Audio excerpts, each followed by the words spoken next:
Hey everyone, welcome back to I'd like to have a conversation. I'm here with Todd again. Happy New Year, mate. Happy New Year. Real quick, what did you do for New Year's? We did stay up. I told my wife I won't be doing that again. I was more miserable the next day. So she found this really cool idea to take like one of those plastic tablecloths, like the real thin ones that you put out on like picnic tables and stuff. We taped it to the roof and put some like balloons in it and let the kid pull it down, when the clock Nice. struck. So and we had like a little strobe light, and we had some we had the noisemakers. We had just our own little party, and she made steak and scallops for our dinner. So Yeah, nice. yeah, how about you? Not much. Like where we were at was at my old man's apartment on the coast. So this town's like 3,000 and it grows to 10,000 to 15,000 in holidays. Like it just goes boom. Whoa. So we're off like just the main street. There's like the apartment, there's a little cafe and heritage building in front of us. And it's the main street, then a caravan park and then the beach. So it's just very busy. So on New Year's, we don't have other people. We don't do any special dinners. It's like another dinner. Don't worry about it. The day is basically the same. It's usually like the party starts at 8 o'clock.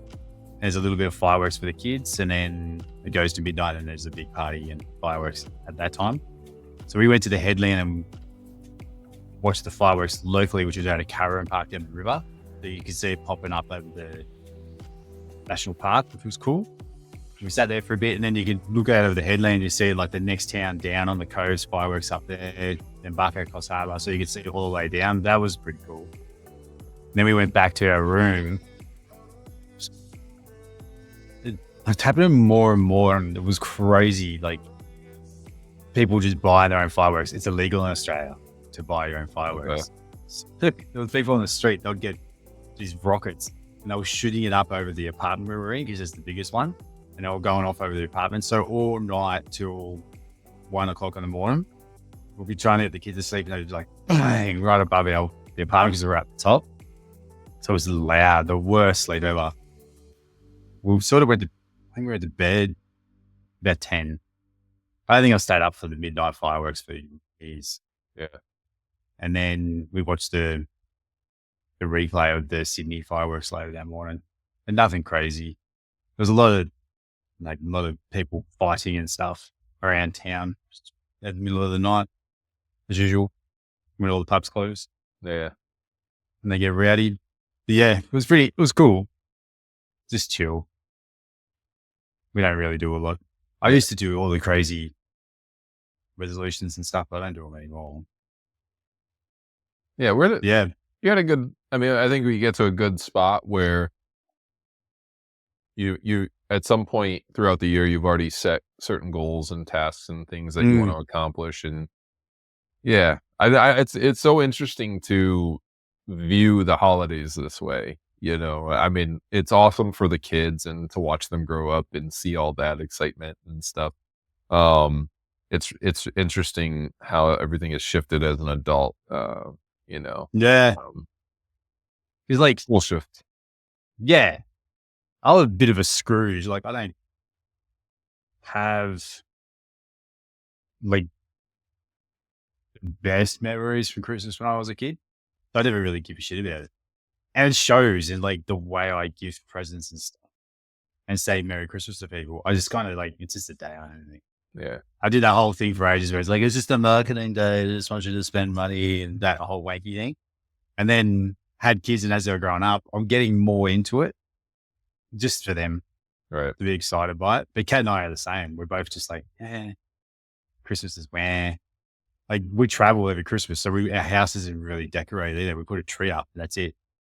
So it's pretty interesting. But I always think about like, am I stitching the kids up to not enjoy it as much as what they could be enjoying it? So I think about that after every Christmas. I talk about it for like the drive home, which is like 11 hours. We're like, should we do it better next year? And we're like, oh, maybe. And then it comes around. We're like, nah. Yeah. But it's like, yeah, always think about it through their eyes, or try to look at it through their eyes, and how excited they get by it. But yeah, I don't Yeah. really Well, remember that much. I think to your point, it's also what you want to make it, right? Mm. When I initially, I think it was last year, 2 years ago, Stacy had shared with me everything that she had bought, for the kids and stuff like that. And I was like, oh, let's get them more, because coming, when I grew up, like trust me, my parents did the best they could. I'm not knocking any of that. I it was just a piece of me that was like, let's get them more. Let's blah, blah, blah. I want them to have like a million things to open, cause like that's Yeah. what I love. I love like watching them open presents. And she was like, no, this is good. We're not going to go crazy. But I think it's also like, as long as you're really conscious about, how this can, what this holiday can turn into, make sure it isn't the consumer type holiday, make sure it's not a gift giving, you know, challenge per se, and just making sure that people, that everybody's thoughtful around it. And you know, I think that's what we're trying to turn it into as well, is something where it's really about family, and it's really about, spending Yeah. time with people. And even like her parents and her brother's family, like it used to be more about how we need to run out and get them something. And now it's just like, let's make sure that they have stuff for experiences. So instead of gifts, like, let's make sure the kids can now go watch a movie or go to a trampoline park or something just crazy, just to have an experience. So it's turning into more like that than anything. So that's cool. I think I like that. The experience part's big. Like, my goals this year, even though I did them well before, is like more experiences. Actually, I was going to talk to you about that. Just popped into my head. I was thinking about doing this challenge. Well, if anyone hasn't figured it out, we haven't really figured out what we wanted to talk about today. So we're just sort of talking. We just got back on still.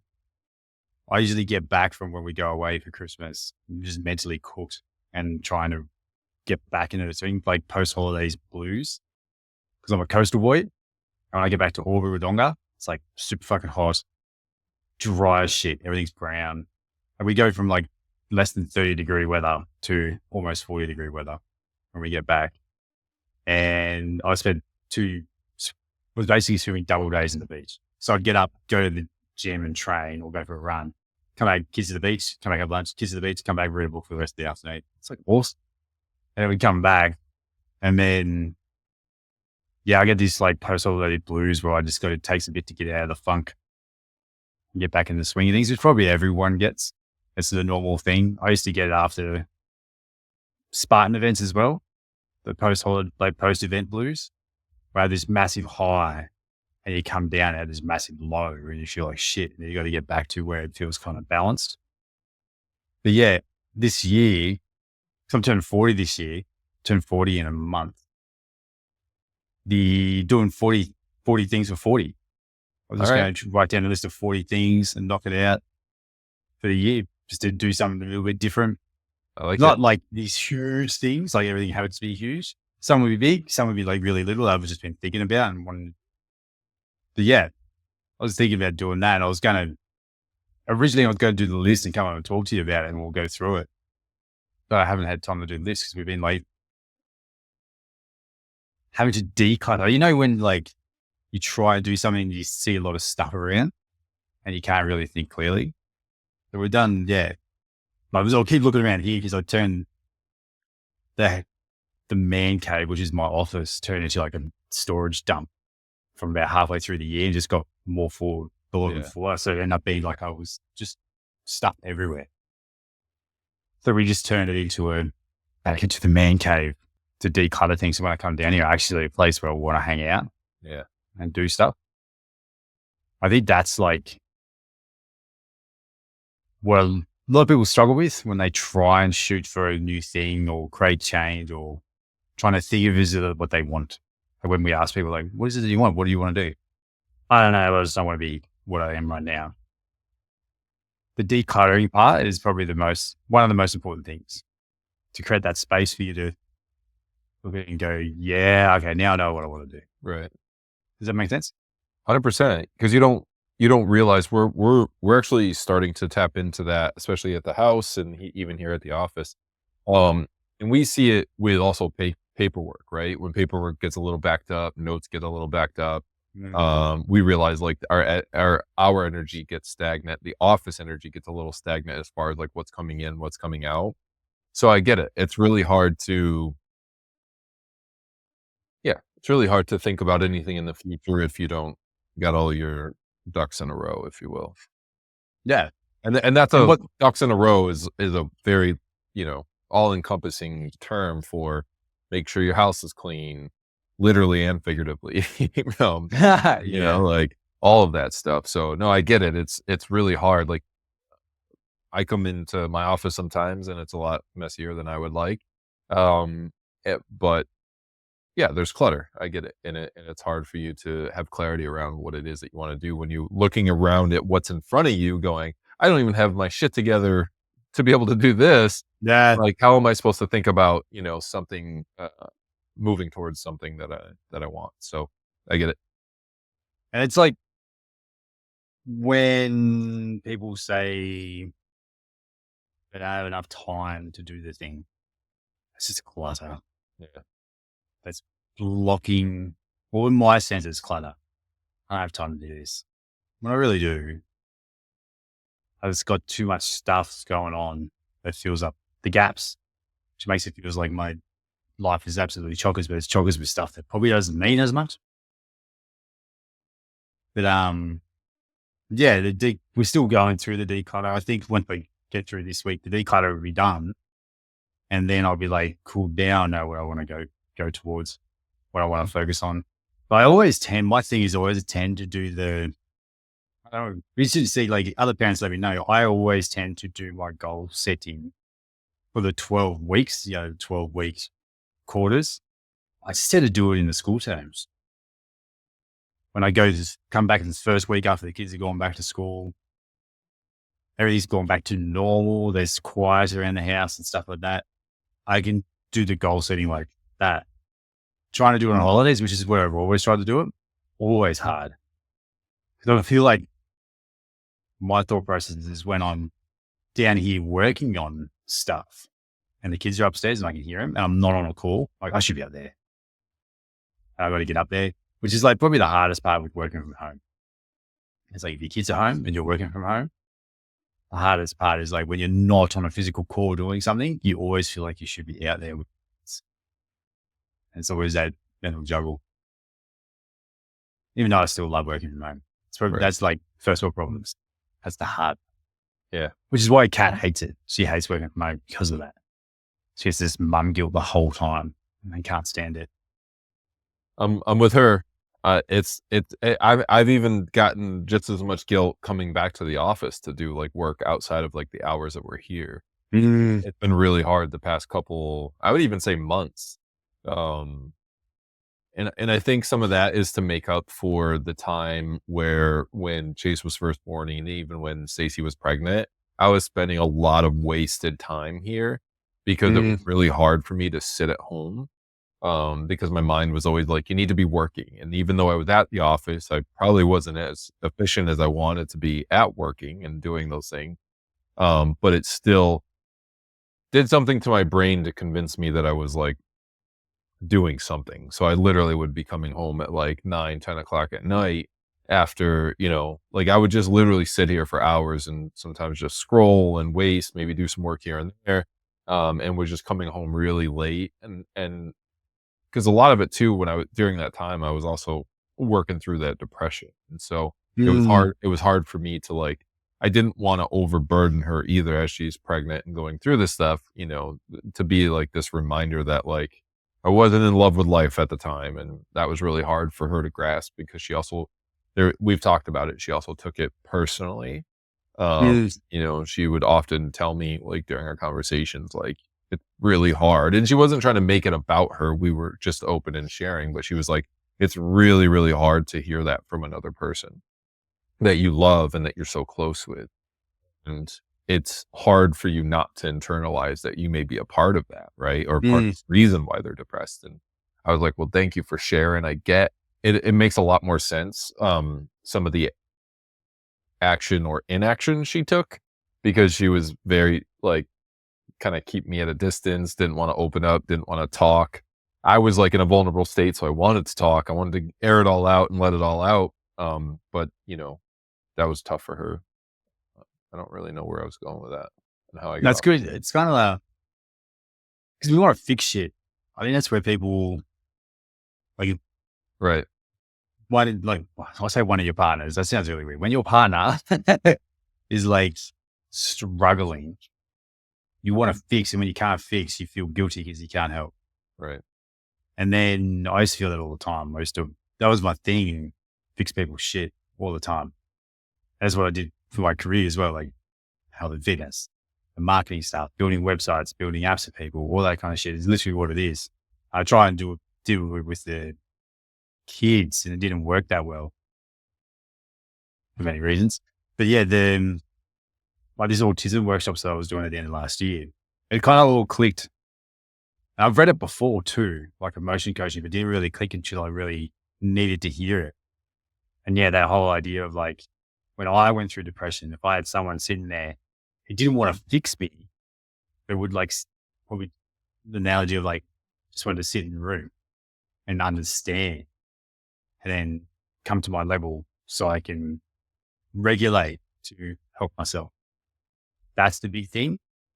And that's what I do with Kat now as well. Like we sort of talk about it and like, is this the thing you want me to fix it or you just want me to listen? Which helps a ton. Yeah. And then actually, speaking of resolutions, Kat's heading off to the gym. She signed up to a gym membership to get out, just to get her stuff to go. She's going with her sisters down. Nice. So it's like 4:30 or 20 to 5, and she's scooting off to go to the gym, which is cool. Which is nice. But yeah, I think like because I've got it now, the feel depressed, like the post-holiday blues kind of thing. I talked to Kat about it. I just told her, like, the reason why I don't want to go hang out with anyone or get out of the place is like, I just feel like trash. I need to recharge and go again.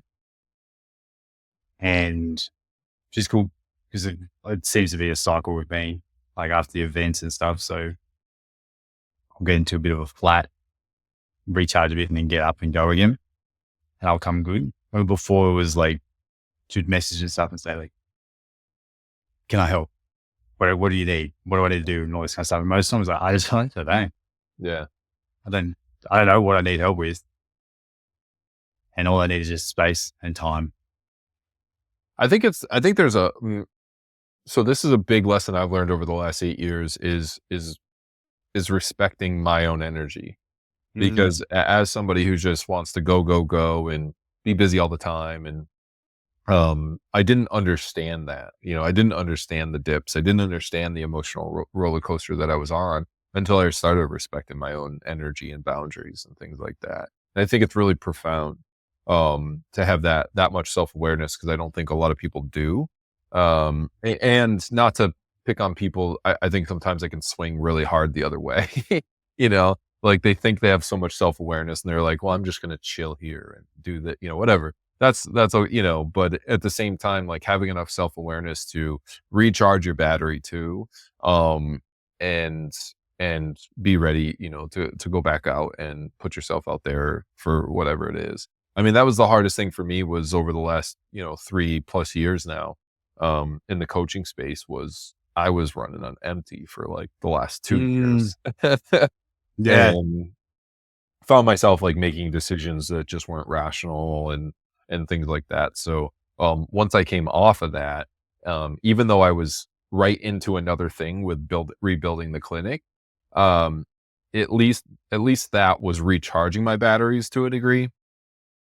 And I still needed time. Like, so there was a lot of downtime. Like I wasn't like as working out as aggressively. I wasn't, I was just spending more time at home. I wasn't thinking about going back to the office to try to get more work done or doing work at home. And was really, and then, some of those thoughts were creeping in of like, feeling guilty about not doing enough and things like that. So I had to be mindful of those thoughts and be like, no, no, no, no. But check in with yourself. How are you? Are you ready? No, I'm not ready. Good. Let's keep resting. And so there's a lot of, there's just a lot to that. And if people have that self-awareness, it can be really profound. Yeah. I like that. It's cool because it's kind of, I guess like an analogy I look more from my running coach after a big race. I was like, when I start running again, when you're ready to. I'm like, what the hell does that mean? Ooh, And he's like, I like your that body will tell response. you. Yeah. Yeah, it was really good. And then ever since then, I fall when I do a deload week, I stop everything. I'll still do like a little bit of strength training and stuff, but I don't go back to running until I'm like, I want to run. And Mm, sometimes it could be 3-4 days. Sometimes it was one time it was 14 days. And when I went back into it, the passion for running come back again. It's it's a good tool, but like you said, it's like the awareness of knowing like yourself enough to know that when you stop something, you're like, I'm just waiting, sort of rest, recharge, and then go again. That you do go again. And if you don't go again, maybe it's just something you don't want, right. which is hard to hear sometimes in yourself. Like you thought you Yeah. wanted this thing so much. Right. And then you're like I did it as well. I went hard into the Build for Adventure thing and went all on my socials and built it back up again. And then got burnt out from social media again, which is fucking, it's like a cycle with me. I don't like social media that much. So it takes a lot of energy to do it. There's ways I could do it better. But yeah, I got cooked. And like anyone who's not in the online coaching space, online coaching space is like you do a lot of stuff to get a lot of messages to try and get clients. And it's a lot of work to try and find one Wow. person. And it can be very draining when you're really busy or you've got priorities elsewhere, which is like my kids. I don't want to be on my phone when I'm around my kids. Bingo. So it can be really draining. It cooked me again. So I sort of stepped away from it towards the end of last year. Like I need a break. I'll go back to it when I want to. I haven't wanted to. I Mm, think it's been like 4, 5, maybe 6 weeks now. I haven't really done stuff with it. But it makes me look at it. I'm like, don't want to go back to it. mm, And it makes you, like it creates those kind of, for me, it creates an obstacle or a problem, which is now something that I get to play with and try and fix. Which is where towards the end of last year, I was like, if I could have my business on my online self the way I would want it to be, what would I want it to look like? And so much for me is just experimenting on shit, doing something for a little bit and then closing that door off. Okay, I've played with that, done that. That's cool. That's over there. And then do the next thing, and the next thing, next thing. And been lots of really different things, which we talked about before. You and I, like the mini-gen stuff. right. So manifesting generator, which is like, we always want to try shit. And once we solve something, we put it on the shelf. We don't like talking about it anymore. It's like, it's done. Move it on. Which one mate owns a gym here, a very successful gym, and I help him with the marketing. He always talks to me and looks at me and he goes, you always float in and float out of stuff. I'm like, yeah. And he goes, why did you just keep doing it? I'm like, because I'll lose my fucking mind. Yeah. Because I like, the energy's not there. And it's when my energy's not into something, it shows. Yeah. So I've got to It's stop. It just looks, draining. yeah. It impacts So, everything else in your life. yeah. And it's kind of like we mentioned the book last year. Like I always forget. Refuse to Choose. That's one. Refuse to choose. Yeah. Yeah. And I was reading a story in there which lit me up where it was like they just spent like their grand years and they just do a whole lot of different shit. And their website's kind of like, this year I did this year I did this year I did this. And they just have all these things and they're a consultant. And they'll go off and do something for a little bit and then that's in their toolbox and they can consult on that again. And they just did all these really crazy things for their career, life and stuff. And had a really amazing life. I was like, that's exactly what I want to do. Just do like when I got the council job, I floated in, did it for a year, by probably 3 to 4 months towards the end of that, I was like, I'm done with this. Float out of it. And like what we're doing now, you and I are building apps that we want to use with our clients. We're building basically a coaching app. That's fun as shit. Yeah. Eventually I'll figure it out and be like, nah, I want to build something else. Yeah. This is good. Yeah. So it's kind of, I don't know, I don't know why I wanted to share it, but there's people out there who are like that, where they just can't figure out what it is that they want to do. Or they will get into something and they get bored with it and move on to something else. And at first, for a long time, I thought I had to I need better systems to work through it. And now I'm just starting to realize, like, no, what if I just lean into whatever the energy wants to flow to, Right. and just go with it? And who cares? Yeah. But the one thing is I haven't figured out, which is what I'm figuring out for myself, is like, how do you build a brand around that? What does the brand look like? And I think it's just storytelling. Yeah. Really. Because that's what it sounds like. That consulting group is just telling stories. Yeah. And like pulling out the nuggets for people. And then for like people who want to work at home or stay at home or side incomes and all that kind of stuff, you do these little projects and you learn something and you package it up and teach it to somebody else, and that becomes its own thing, and just keep doing that over and over again. I think that's what it looks like. Well, and I think just also shifting the view on fatherhood. So, not that I'm encouraging it to jump back in, but I think the stories that you have around your approach to your self-awareness and being a dad, I think figuring out how to just turn all of those, and that's, I'll tell you, I've had it. I had something similar kind of hit me, is like, it's going to require, I realize, like, for me in the social media thing, it's going to require this bump of energy. And I don't, again, I'm challenging myself. Am I ready? Am I not ready?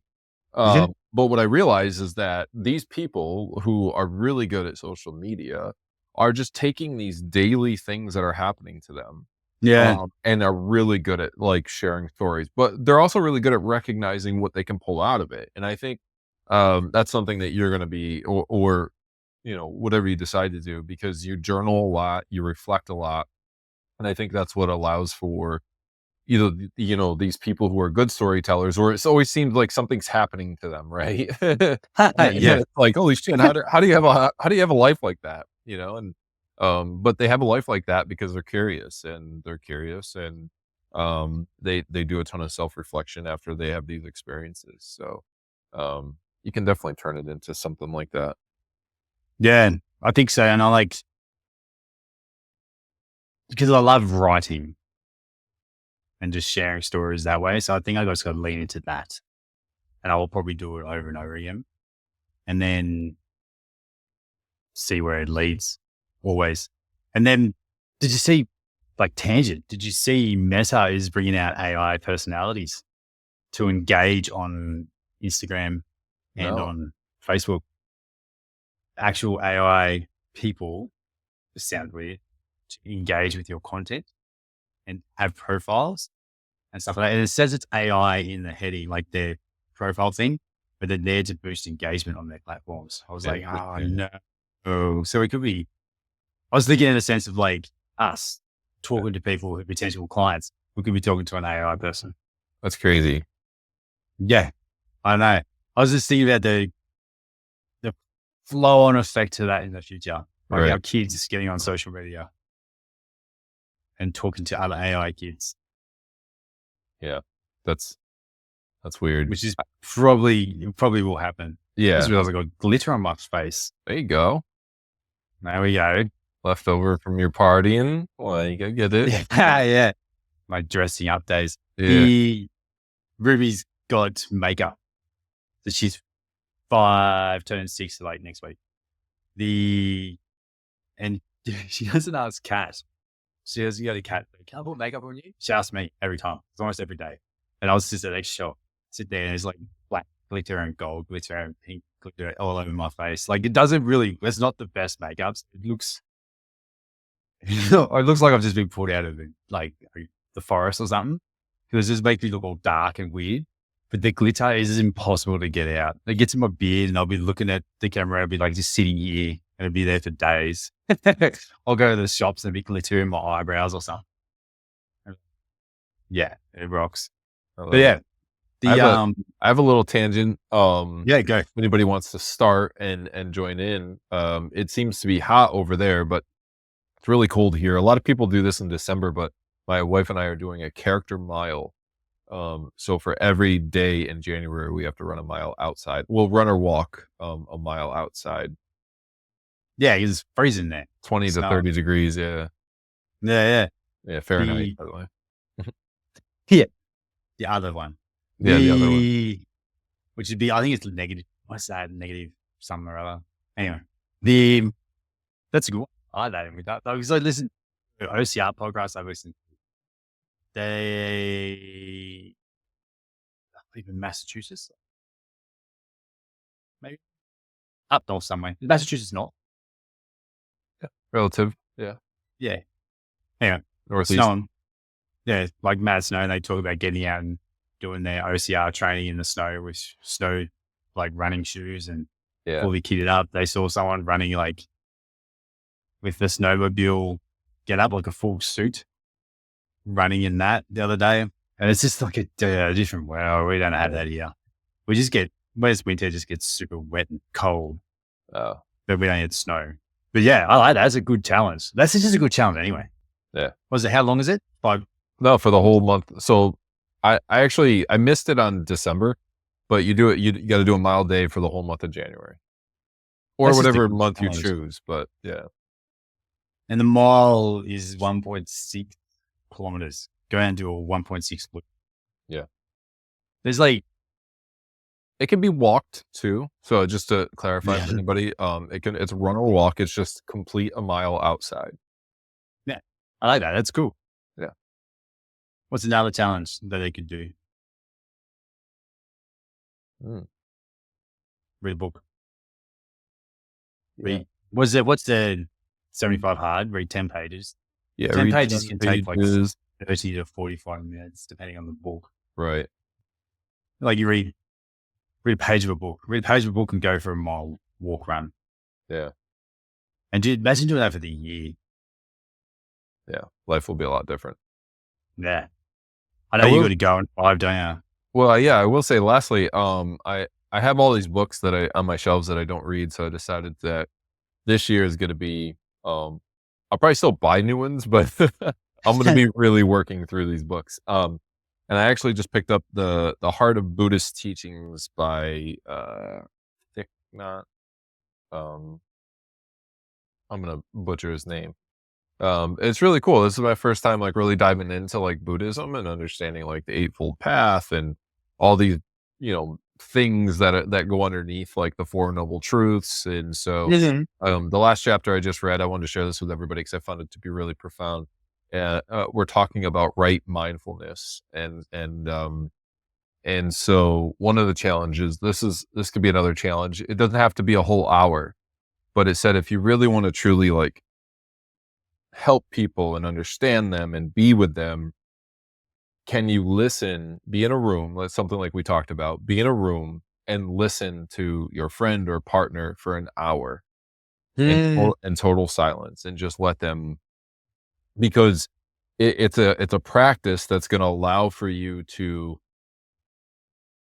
have a deeper understanding of what they're going through. And I thought that was really profound. And some of the thoughts that were going through my mind was like, yeah, we're so quick to want to say something, right? And like you said, was fix or say something, or we think that we know what that person's talking about. So we like want to cut them off and just be like, no, I got this. Like, I know what you're talking about. And that's one of the things that, and I was actually challenged already this morning. So my friend in Delaware is going through some like rocky stuff, and he called and I found myself wanting to say something, and I just kept slowing down. And we had a short period of time on the phone. So I did end up like saying something and suggesting something, but I just found myself when I wanted to speak, was I speaking from a place of, Yeah, of deep understanding. You know, did I understand truly what he was going through, and did I understand the purpose of the call? You know, I know you have this thing with Kat where you can ask, "Do you want to be, heard, Mm, or do you want help?" And I didn't ask that initially, but I was trying to just get. I was trying to be as present as I can, so I could completely understand what the intention of this call was. And he eventually shared it. He just needed to get it off his chest to a degree. And I think he wanted some also feedback or just some perspective. So I just gave him some of that, and he was like, "I already feel better. All right, this is good." And mm, I think with the work that we both do, whether it's inside an office or with the people online, I think what I took away from the last 3.5 years was, how do I understand these people better so I can then help them um, take that next step. And that help is going to come from a deeper understanding, which is then going to come from better listening. And so anyways, all that around one chapter in Buddhism. So that's pretty cool. yeah, it was cool. It was all just happening so fast too, because last night was the chapter that I read, and then this morning it was like universe was like, "Here, I'm going to challenge you." Are That's you pretty just awesome. going to listen to your friend Mark, or are you going to just just try to jump in and say something? And it was a really cool moment for me to recognize that. I think we'll sign off on that. So yeah, go run, walk 1.6 Ks or a mile. 1 mile. Read a page of a book, Yeah, a yeah. self-help book, something that you've been wanting to do, or any book really, but most time self-help book. And then, can you hold space with someone for an hour without trying to fix their problem? Or even 10 minutes. Like an hour is a Yeah, long time, but even if just a conversation. Yeah, yeah, if you're on a conversation with a friend who's just trying to unload like all their stuff, can you be really, really present with them and hold space for them without trying to solve their problem or interrupt? So, yeah, and like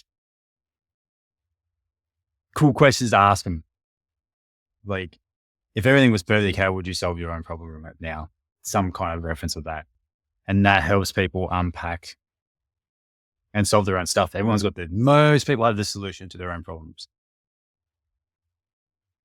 Nearly everyone knows what we need to do. mm, So if you sit long enough and just let people unpack, they figure out what they need to do.